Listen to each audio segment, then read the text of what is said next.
Hi friends, చూడండి నేను చందమామలా మెరిసిపోతున్నాను ఇంత చీకట్లోన. చందమామలంత సీన్ నాకు లేదులేండి, కానీ జస్ట్ కిడ్ చేశాను. నేనైతే అమ్మ వాళ్ళ ఇంటికైతే వచ్చేసాను. సమ్మర్ కదా, ఎంతైనా సమ్మర్ రాగానే కన్నవారింటికి వెళ్తావా, అమ్మమ్మ ఇంటికి వెళ్తావా, తాతింటికి వెళ్తావా అని పిల్లలకైతే అడుగుతారు.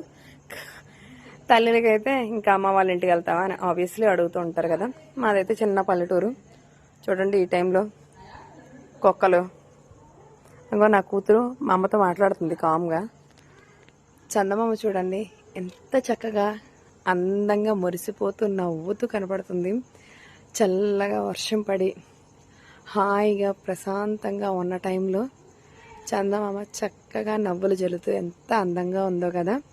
ఊరంతా కూడా ప్రశాంతంగా హాయిగా ఉంది. ఈ టైంలో ఇంకెవ్వరు ఉండరు అనమాట. పల్లెటూరు కదా, చాలా తొందరగా పడుకుంటూ పోతారు. సో నైట్ అయితే ఎలా ఉంటుందని చెప్పి మీ అందరూ చూపిద్దామని చెప్పాను అనమాట, చేశాను వీడియో. సో యాక్చువల్గా బయలుదేరేటప్పుడే చేద్దాం అనుకున్నాను, బట్ ఆన్ ది వే చీకటిగా ఉంది అంతాను. ఆ టైంలో ఇంకా చేయడం అవ్వలేదు. సో అందరూ సమ్మర్ని ఎంజాయ్ చేయండి, కానీ ఇబ్బందులు పడకండి. జాగ్రత్తగా ఎండలో ఎక్కువసేపు కాకుండా ఇంట్లో ఉండండి. ఓకేనా, టేక్ కేర్. అందరూ కన్నవారింటికి వెళ్ళిన వాళ్ళు హ్యాపీగా పిల్లలతో ఆడుకోండి. Bye bye.